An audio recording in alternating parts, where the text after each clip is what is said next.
बिस्मिल्लाहिर्रहमानिर्रहीम। Dear students, अस्सलाम वालेकुम। आज हम न्यूक्लियर फिजिक्स पढ़ेंगे। तो सबसे पहले हम इसके बेसिक कॉन्सेप्ट्स की डिस्कशन कर लेते हैं।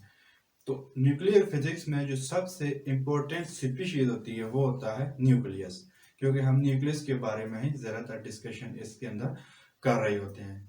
न्यूक्लियस किस चीज़ के अंदर होता है? एक एटम के अंदर होता है। तो सबसे पहले हम एक एटम का स्ट्रक्चर देख लेते हैं। तो याद रखिएगा कि atom consist of three type of subatomic particle. One is called proton which have positive charge. Second is electron which have negative charge but equal in magnitude of proton but opposite. And third one is neutron which is electrically neutral, मतलब कि neutron के ऊपर किसी किस्म का कोई charge नहीं होता। तो एटम का जो स्ट्रक्चर होता है वो कुछ इस तरह का होता है कि ये न्यूक्लियस, और न्यूक्लियस के अंदर सिर्फ और सिर्फ न्यूट्रॉन और प्रोटॉन पाए जाते हैं, और जो इलेक्ट्रॉन होते हैं वो न्यूक्लियस के इर्द गिर्द मोशन में होते हैं। वो दो तरह की मोशन करते हैं, एक ऑर्बिटल और एक स्पिन। तो न्यूक्लियस के अंदर न्यूट्रॉन और प्रोटॉन और इलेक्ट्रॉन उसके इर्द गिर्द डिफरेंट शेल्स के अंदर,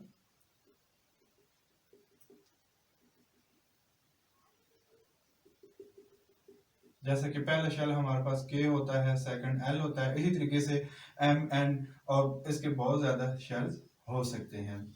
अब ये शेल्स किस चीज के ऊपर डिपेंड करते हैं? ये इलेक्ट्रॉन्स की तादाद के ऊपर डिपेंड करते हैं। जितने ज्यादा इलेक्ट्रॉन होंगे इतने ज्यादा शेल्स की तादाद बढ़ती चली जाएगी, ज्यादा शेल्स के अंदर इलेक्ट्रॉन जो है वो डिस्ट्रीब्यूटेड होंगे। तो इसके बाद एक और बात याद रखिएगा कि एटम इलेक्ट्रिकली बिहेव न्यूट्रल। ऐसा क्यों? क्योंकि न्यूक्लियस के अंदर प्रोटॉन मौजूद हैं और इलेक्ट्रॉन उसके इर्द गिर्द मूव कर रहे होते हैं। तो जितने न्यूक्लियस के अंदर प्रोटॉन होंगे उतने ही न्यूक्लियस के इर्द गिर्द इलेक्ट्रॉन मौजूद होंगे। तो दोनों का चार्ज चूंकि बराबर लेकिन ऑपोजिट है, तो दोनों एक दूसरे को कैंसिल कर देंगे और as a whole atom electrically neutral behave करता है। Next point is the total mass of an atom is concentrated into its nucleus.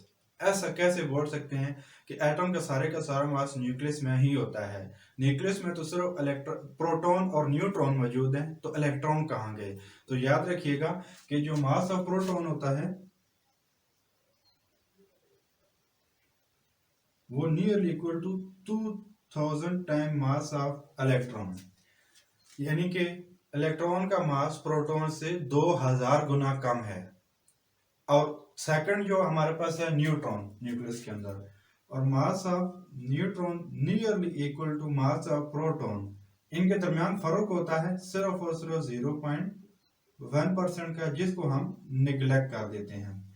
उनको ऑलमोस्ट बराबर ही कंसिडर किया जाता है। तो जब देखा जाए कि इलेक्ट्रॉन जो है वो प्रोटॉन और न्यूट्रॉन के मुकाबले में 2000 गुना कम है, एक गुना का डिफरेंस हो, दो गुना का, तीन गुना का तो मान सकते हैं, लेकिन जब 2000 गुना का डिफरेंस हो जाए तो हम कहते हैं कि वो ऑलमोस्ट नेग्लिजिबल है, उस वो एक मासलेस पार्टिकल है। इलेक्ट्रॉन एक मासलेस पार्टिकल है as compare to neutron and proton. हम इलेक्ट्रॉन का मास कई कैलकुलेशन में यूज करते हैं, लेकिन यहाँ पे हम कंपेरिजन देख रहे हैं, इस वजह से हम कह रहे हैं कि प्रोटॉन और न्यूट्रॉन के मुकाबले में इलेक्ट्रॉन का मास मासलेस है। तो जो दो मास ऑफ पार्टिकल हैं वो दोनों के दोनों न्यूक्लियस के अंदर पाए जाते हैं। तो इसके इर्द गिर्द बाकी जो हमारे पास एरिया वहां पे तो सिर्फ और सिर्फ इलेक्ट्रॉन जिनको मासलेस बोल दिया है। तो मतलब इस सारे के सारे एटम का जो मास होगा वो सिर्फ और सिर्फ न्यूक्लियस के अंदर मौजूद होगा। उसके बाद है कि इसकी रिप्रेजेंटेशन क्या है, सिंबॉलिकली हम इसको किस तरीके से रिप्रेजेंट कर रहे होते हैं एक एटम को। तो सिंबॉलिक रिप्रेजेंटेशन इसकी कुछ इस तरीके से है, ये हम लिखते हैं यहाँ पे एक्स। एक्स का मतलब क्या होता है? ये वो एटम है जिसका न्यूक्लियाई हम यहाँ पे बताने जा रहे हैं, ठीक है। अब एक्स के लिए हम डिफरेंट रिप्रेजेंटेशन यूज करते हैं। अगर हमें हाइड्रोजन एटम के बारे में बताना हो तो हम एच की जगह, एक्स की जगह पे कैपिटल एच यूज करते हैं। इसी तरीके से हीलियम का बताना हो तो हम एक्स की जगह पे एच ई यूज करते हैं। क्लोरीन का बताना हो तो सी एल हम यूज करते हैं। ये जस्ट एटम का हम बता रहे होते हैं कि ये फलां एटम है। उसके बाद यहाँ पे हम लिखते हैं ए। ए क्या होता है? The total number of proton plus total number of neutron inside the nucleus is equal to A, and A is called mass number और एटॉमिक मास। ठीक है, और यानी कि सिंपल हम कह सकते हैं कि ए जो होता है वे mass of proton, total number of proton plus total number of neutron के मास के बराबर होता है। अब यहाँ पे हम लिखते होते हैं जेड। जेड का मतलब क्या होता है? Total number of proton inside the nucleus is equal to Z, और जी को हम क्या बोलते हैं? एटॉमिक नंबर या एटॉमिक चार्ज या चार्ज नंबर इसको बोल रहे होते हैं। ठीक है, तो इस यहाँ पे लिखते हैं हम न्यूट्रॉन। न्यूट्रॉन क्या होता है? Total number of neutron inside the nucleus is called neutron number, जिसको हम कैपिटल एन से रिप्रेजेंट कर रहे होते हैं। तो मतलब क्या हुआ कि ए जो होता है वो जी और एन के सम के बराबर होता है। तो यहाँ पे हम लिख सकते हैं A is equal to total number of proton को हम जी बोल रहे हैं, टोटल नंबर ऑफ न्यूट्रॉन को कैपिटल एन बोल रहे हैं। तो इसका मतलब ये हुआ कि कभी इन दोनों में से या इन तीनों में से अगर दो क्वांटिटीज आपको गिवन है तो थर्ड वन आप ऑटोमेटिकली फाइंड कर सकते हैं। ठीक है, अब यहाँ पे कभी ये नहीं गिवन होगा, कभी ये गिवन नहीं होगा, कभी ये गिवन नहीं होगा, कभी यानी कि सिर्फ और सिर्फ दो गिवन होते हैं और कभी तीनों गिवन होते हैं। तो अगर दो गिवन हो तो थर्ड वन हम ऑटोमेटिकली फाइंड इसमें से कर सकते हैं, इतना बड़ा मसला नहीं है। अब एक एग्जांपल अगर ले लें कि कैसे हम इसको रिप्रेजेंट करते हैं। अगर हम हाइड्रोजन एटम की एग्जांपल ले लें, हाइड्रोजन एटम के लिए x की जगह पे कैपिटल H यूज किया जाता है।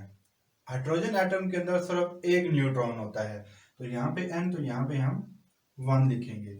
हाइड्रोजन एटम के अंदर सिर्फ एक प्रोटॉन होता है, तो यहाँ पे Z, तो यहाँ पे भी हम 1 लिखेंगे। और Z, A जो है Z प्लस N के बराबर होता है, यानी कि 1 + 1 इज इक्वल टू 2। यहाँ पे जो दो गिवन होते हैं उन दोनों का सम इसके बराबर होता है। अब हमेशा ये याद रखिएगा, कभी सिर्फ यूं गिवन होता है ये दोनों, कभी ये दोनों गिवन होते हैं और ये नहीं गिवन होता, कभी ये गिवन नहीं होता और ये गिवन होते हैं। जब दो गिवन हो तो थर्ड वन हम इस फार्मूले के जरिए आसानी से फाइंड कर सकते हैं। अब इसके बाद कुछ टर्म्स हम यूज कर रहे होते हैं, आइसोटोप्स, आइसोटोन्स, आइसोबार्स क्या होते हैं, आइसोबार्स न्यूक्लियाई क्या होते हैं। तो याद रखिएगा, आइसोटोप्स वो न्यूक्लियाई होते हैं, वो दो न्यूक्लियाई या बहुत सारे न्यूक्लियाई हो सकते हैं, ऐसे न्यूक्लियाइड जिनका एटॉमिक नंबर या चार्ज नंबर सेम हो लेकिन उनका मास नंबर डिफरेंट हो। सिंपल हम लिख सकते हैं आइसोटोप्स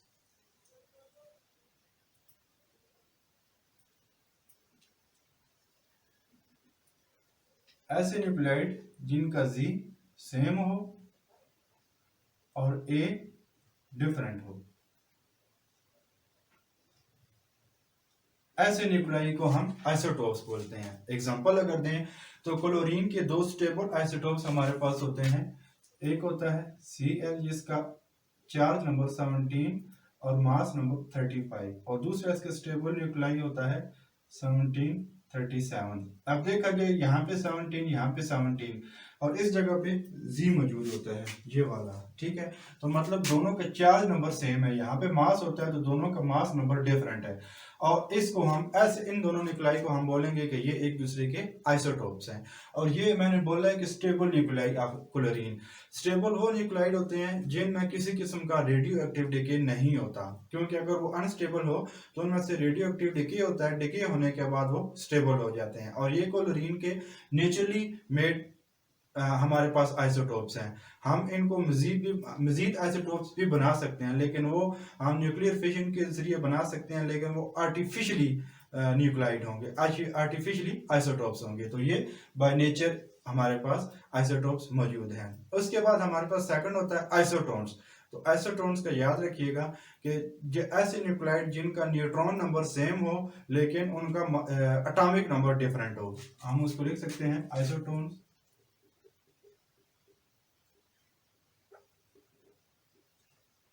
न्यूट्रॉन नंबर सेम लेकिन एटॉमिक नंबर डिफरेंट। ये कि हमारे पास न्यूक्लियाई मौजूद हैं जिनका हमारे पास मास नंबर जिनका न्यूट्रॉन नंबर हमारे पास सेम है लेकिन एटॉमिक नंबर हमारे पास डिफरेंस है, तो वो न्यूक्लियाई एक दूसरे के आइसोटोन्स कहलाएंगे। एग्जांपल अगर हम ले लें, हम हीलियम, हमारे पास एक आइसोटोप है हीलियम का 2 1 3 और एक हाइड्रोजन का है 1 1 2। अब यहाँ पे इन दोनों का देखा जाए तो यहाँ पे हमारे पास इन दोनों का न्यूट्रॉन नंबर, यहाँ पे न्यूट्रॉन नंबर होता है 1 1, दोनों सेम है।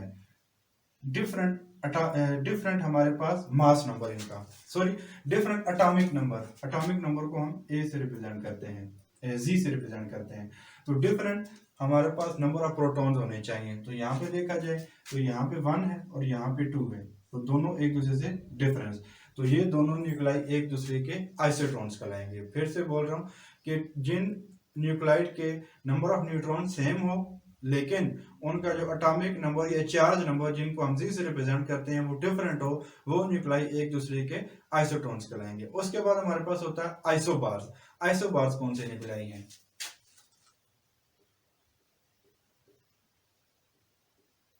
तो इसके लिए सिंपल इतना याद रखें, ऐसे न्यूक्लाई जिनका ए सेम हो यानी कि जिनका मास नंबर सेम हो, वो न्यूक्लाई एक दूसरे के आइसोबार्स कहलाएंगे। एग्जांपल अगर हम इसके ले लें तो एग्जांपल में हमारे पास हीलियम का एक न्यूक्लाई है जिसका मास नंबर 3 है, ठीक है।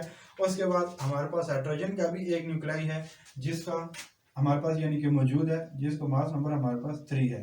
तो इन दोनों का हमारे पास देखा जाए मास नंबर दोनों का सेम, तो ये दोनों एक दूसरे के आइसोबार्स कहलाएंगे, ठीक है। अब यहाँ पे हम एक मजीद डिस्कशन करते हैं कि हमने यहाँ पे बोला था कि न्यूक्लियस के अंदर न्यूट्रॉन और प्रोटॉन दोनों मौजूद हैं और इलेक्ट्रॉन न्यूक्लियस के बाहर मौजूद है। Then how we can predict that electron does not exist inside the nucleus, हम किन एविडेंस की बेसिस के ऊपर हम ऐसा कह रहे होते हैं। तो अब हम डिस्कस कर लेते हैं कि why electron does not exist inside the nucleus. तो उसके लिए हम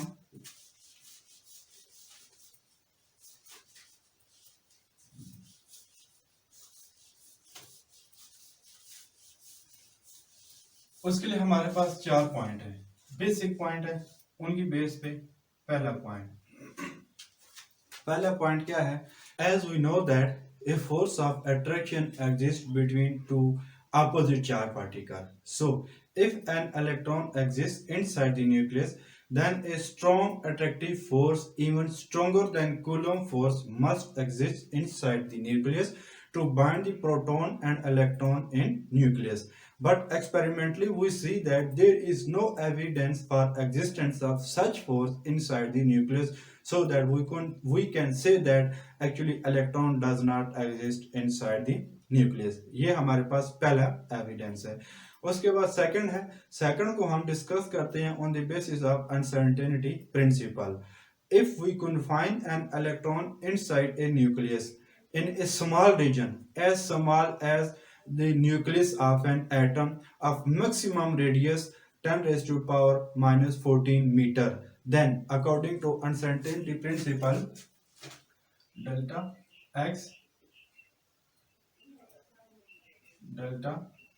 px nearly equal to h cut हमारे पास रिड्यूस प्लांक कांस्टेंट होता है, delta x position and delta p momentum.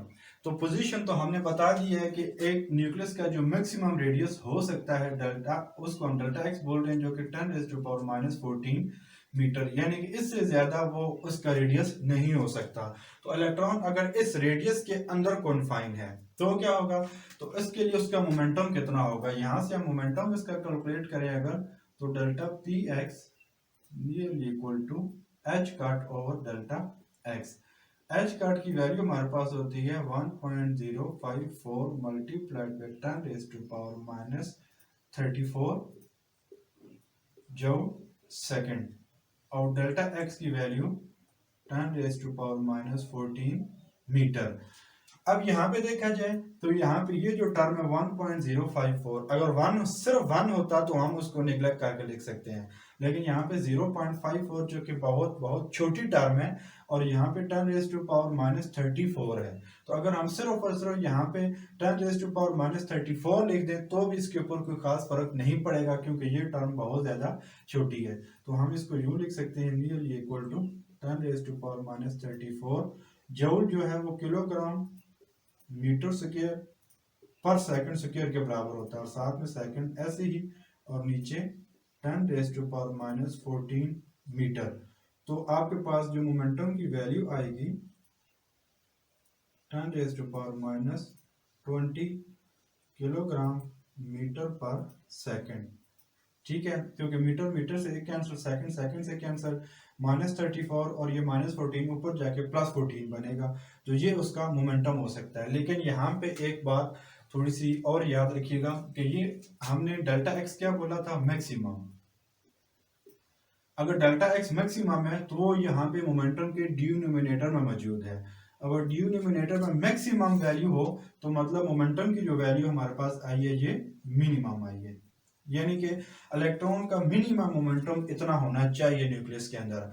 और उसकी एनर्जी कितनी होनी चाहिए, हमारे पास रिलेटिविटी में एक फार्मूला है, E square is equal to P square C square plus M square C power 4, P square C square plus M square C 4। ये जो हमारे पास M है ये इलेक्ट्रॉन है, और इलेक्ट्रॉन को एज कंपेयर टू हम प्रोटॉन और न्यूट्रॉन कह चुके हैं कि मास लेस पार्टिकल है।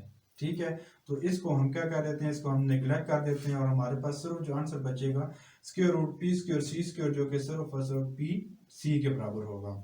P क्या है, जो कि मोमेंटम मिनिमम हमने यहाँ पे कैलकुलेट किया है। C क्या है, स्पीड ऑफ लाइट। दोनों की वैल्यू पुट करें, E is equal to 10⁻⁻20 kilogram metre per second, और 3 multiplied with 10⁸ metre per second. तो आपके पास आ जाएगा E is equal to 3 multiplied with 10⁻⁻20 plus 8 minus 12 kilogram metre square per second square, kilogram metre square per second square, और kilogram metre square per second square joule के बराबर होता है। तो आपके पास आ जाएगा E is equal to 3 multiplied by 10⁻⁻12 joule. और हमें पता है कि 1 जूल जो होता है 1 electron volt over 1.6 multiplied by 10⁻⁻19 के बराबर होता है। तो ये 1 जूल की वैल्यू यहाँ पे पुट करें, और पुट करने के बाद सिंपल न्यूमेरिकल कैलकुलेशन कैलकुलेटर के ऊपर आप वो करें, तो आपके पास आंसर आता है E is equal to almost 20। यहाँ पे 1.8 ऑलमोस्ट 1.1 एक टर्म आएगी जिसको हम अप्रोक्सीमेट 2 लिखेंगे।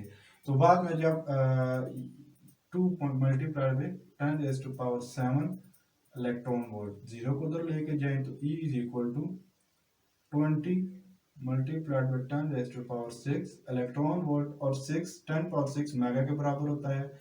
E is equal to 20 mega electron volt. अगर मोमेंटम की वैल्यू हमने मिनिमम यूज की है यहाँ पे, ठीक है, मिनिमम वैल्यू जो कि इसके साथ प्रोपोर्शनल था, हमारे पास P यानी कि E के साथ प्रोपोर्शनल है, तो E की वैल्यू भी मिनिमम आनी चाहिए। इसका मतलब यह है कि अगर इलेक्ट्रॉन न्यूक्लियस के अंदर एग्जिस्ट करता होता तो जिसका मैक्सिमम रेडियस अगर हमारे पास ये है, तो मतलब उसका मिनिमम मोमेंटम इतना होना चाहिए, और उसकी जो मिनिमम एनर्जी है वो 20 मेगा इलेक्ट्रॉन वोल्ट होनी चाहिए, इससे कम नहीं होनी चाहिए। लेकिन जब हमने बीटा डिके के केस में देखा, वहां पर तो इलेक्ट्रॉन की जो एनर्जी हमें मिली थी वो less than 1 mega electron volt मिली थी, less than 1 mega electron volt. तो ऐसा कैसे मुमकिन है, ऐसा इसी सूरत में मुमकिन है 1 से लेस वैल्यू तब आ सकती है जब हमारे पास रेडियस की जो मैक्सिमम वैल्यू है ये ना हो, बल्कि इससे कई गुना ज्यादा हो, क्योंकि जितनी रेडियस की वैल्यू ज्यादा इतनी मोमेंटम कम, उतनी ही एनर्जी कम। अगर रेडियस की वैल्यू बहुत ज्यादा होगी तब वो 1 से लेस आ सकती है, और हमने देखा न्यूक्लियस का रेडियस तो 10⁻⁻14 से ज्यादा नहीं हो सकता। तो मतलब क्या हुआ कि बीटा डिके के केस में जो इलेक्ट्रॉन की एनर्जी थी वो हकीकत में इलेक्ट्रॉन न्यूक्लियस के अंदर से डिके नहीं हुआ था, वो न्यूक्लियर के बाहर एग्जिस्ट कर रहा था। ये तो था हमारे पास एक और पॉइंट, सेकंड पॉइंट, जिसके ऊपर बेस पे हम कह सकते हैं कि इलेक्ट्रॉन हकीकत में न्यूक्लियस के अंदर एग्जिस्ट नहीं करता।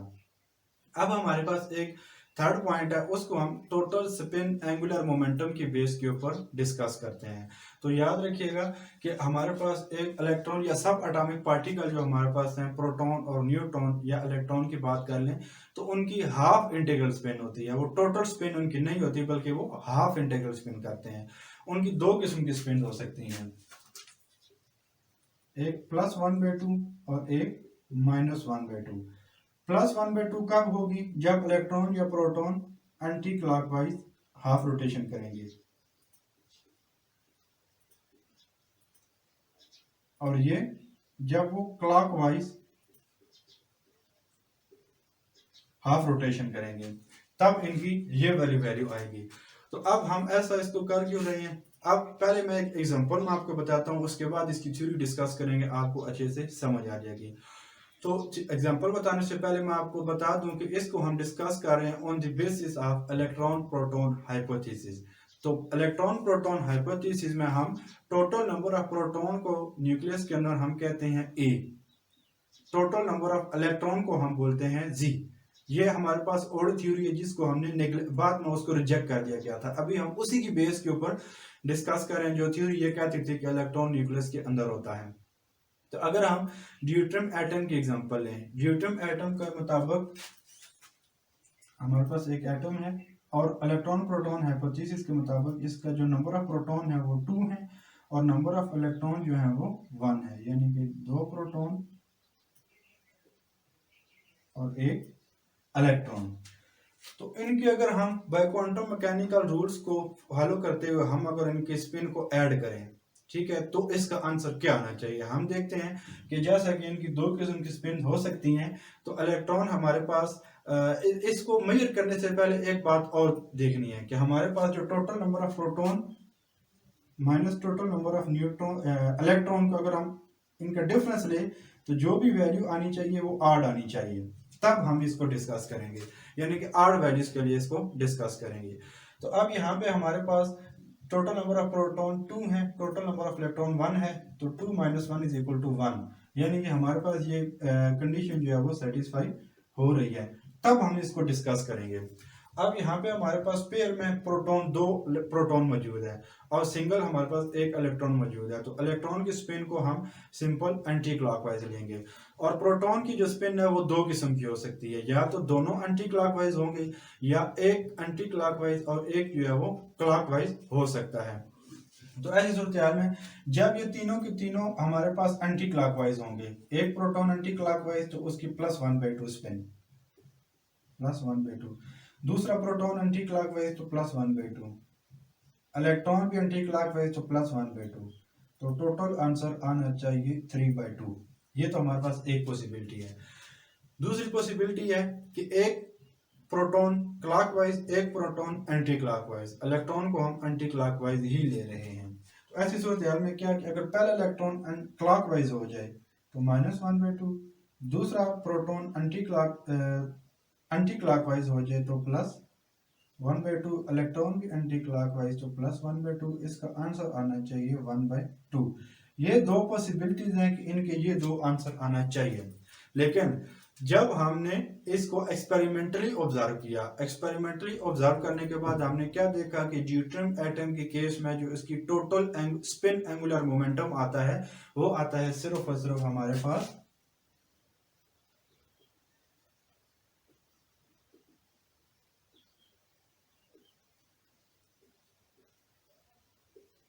total spin angular momentum in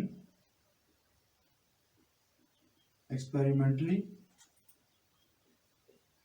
observation is equal to 1। Experimentally observe करने से हमें इसकी वैल्यू 1 मिली, ना हमारे पास 3/2 मिली ना 1/2 मिली। अब 1 कैसे हो सकती है? 1 एक ही सूरत में हो सकती है कि हमारे पास जो इलेक्ट्रॉन है वो न्यूक्लियस के अंदर ना मौजूद हो। इलेक्ट्रॉन के लिए जो 1/2 हमने यहाँ पे देखा था वो यहाँ पे मौजूद ना हो। अगर ये यहाँ पे मौजूद नहीं है, इसको अगर हम क्रॉस कर दें और दोनों प्रोटॉन एंटी क्लॉकवाइज रोटेशन में हो, यानी कि जस्ट 1/2 प्लस 1/2, तब हमारे पास जो आंसर आता है वो 1 आता है। तो यहाँ से भी हम आइडिया लगा के कह सकते हैं कि जो हमारे पास a माइनस जी जब ऑड आया था, उस वक्त जो हमने total spin angular momentum calculate किया था वो, और जो बाद में एक्सपेरिमेंटली हमने कैलकुलेट किया था, ये दोनों एक दूसरे के साथ डिसएग्री कर रहे हैं। तो मतलब डिसएग्री इसी सूरत में कर रहे हैं कि जब इलेक्ट्रॉन न्यूक्लियस के अंदर एग्जिस्ट नहीं कर सकता। तो हम इसको थ्योरेटिकली इसको यूं बोल सकते हैं कि the total spin angular momentum of an atom when a minus z is odd is disagree with the observed values of a यानी कि प्रोटॉन, जो कि यहाँ पे हमने ऑब्जर्व वैल्यूज की थी। also disagree with the existence of electron inside the nucleus, ये इसकी डेफिनेशन है। यानी कि जब a माइनस जी ऑड आया, उसके लिए जो हमने वैल्यूज फाइंड की, और जब सिर्फ और सिर्फ प्रोटॉन के लिए ऑब्जर्वेशन एक्सपेरिमेंटली ऑब्जर्वेशन की, वो दोनों एक दूसरे के साथ डिसएग्री कर रहे थे, और साथ में ये भी डिसएग्री कर रहे थे कि इलेक्ट्रॉन न्यूक्लियस के अंदर एग्जिस्ट कर रहे हैं। क्योंकि ये जब डिसएग्री कर रहा था, वो ये बता रहा था कि 1 सिर्फ आंसर है, और 1 कब है, जब इलेक्ट्रॉन उसमें से निकल जाए, इलेक्ट्रॉन उसमें मौजूद ना हो, तब उसके आंसर जो है वो 1 आ सकता है। ये तो हमारे पास थर्ड पॉइंट था, जिसकी बेस के ऊपर हम कह सकते हैं कि इलेक्ट्रॉन न्यूक्लियस के अंदर एग्जिस्ट नहीं करता। अब next point, if electron and proton have spin angular momentum, then they must have magnetic movement associated with their motion. Magnetic movement को हम फाइंड कर सकते हैं on the basis of Bohr magneton. तो बोर मैग्नेटोन का formula हमारे पास क्या होता है, fourth point, magnetic movement for electron इसको हम यूं लिख सकते हैं, बोर मैग्नेटोन होता है हमारे पास mu B is equal to e h cut over 2m।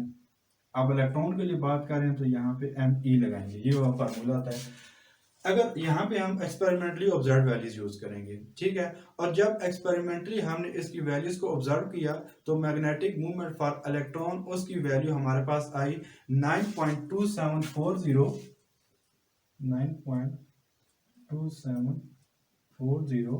Multiplied by 10⁻⁻24 joule per weber per metre square. ये हमारे पास मैग्नेटिक मूवमेंट ऑफ इलेक्ट्रॉन आया हमारे पास, जिसमें अब देखा जाए तो बोर मैग्नेटोन सिर्फ और सिर्फ बाकी सारी कांस्टेंट टर्म है, ई एच कट ओवर 2 सिर्फ मास के ऊपर डिपेंड कर रहे हैं। तो सिंपल हम मास पुट करें तो हमें उस पार्टिकल का मैग्नेटिक मूवमेंट पता चल जाएगा, जो कि इलेक्ट्रॉन के लिए हमारे पास ये आया। लेकिन जब हमने एक्सपेरिमेंटली देखा कि magnetic movement of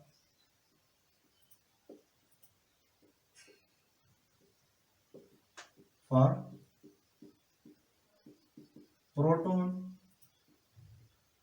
and neutron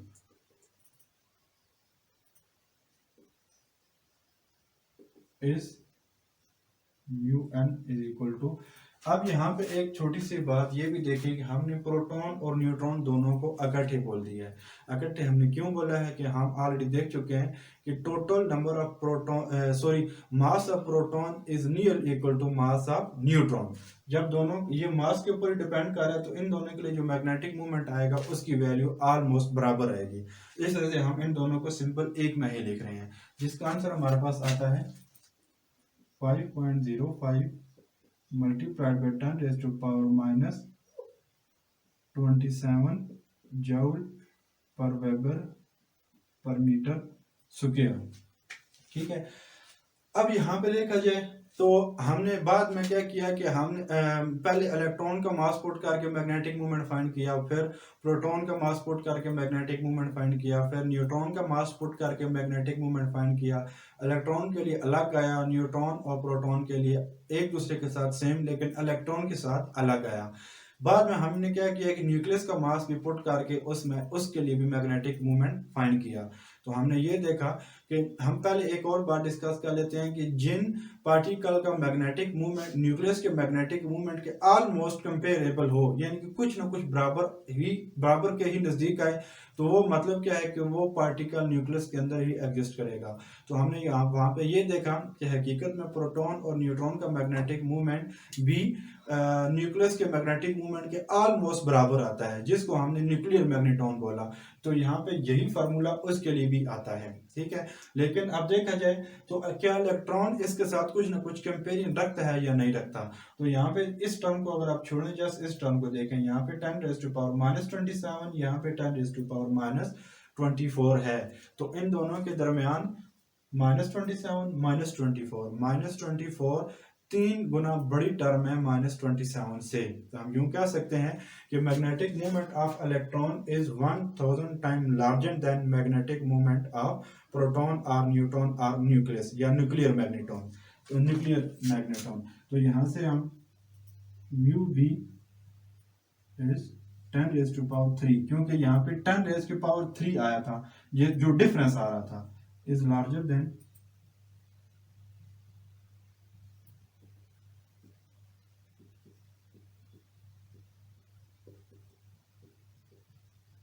nuclear magnetron.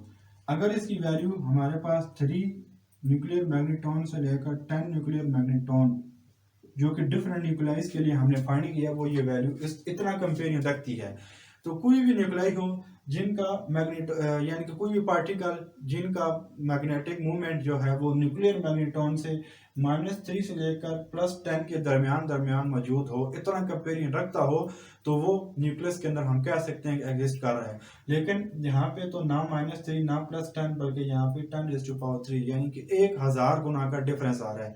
तो इसकी बेस पे भी हम कह सकते हैं ये डिफरेंस इसीलिए आया है कि हकीकत में इलेक्ट्रॉन जो है वो न्यूक्लियस के अंदर एग्जिस्ट ही नहीं कर रहा।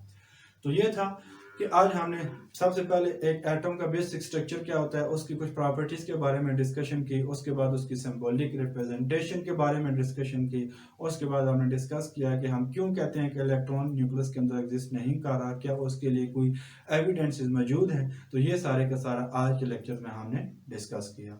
Thank you.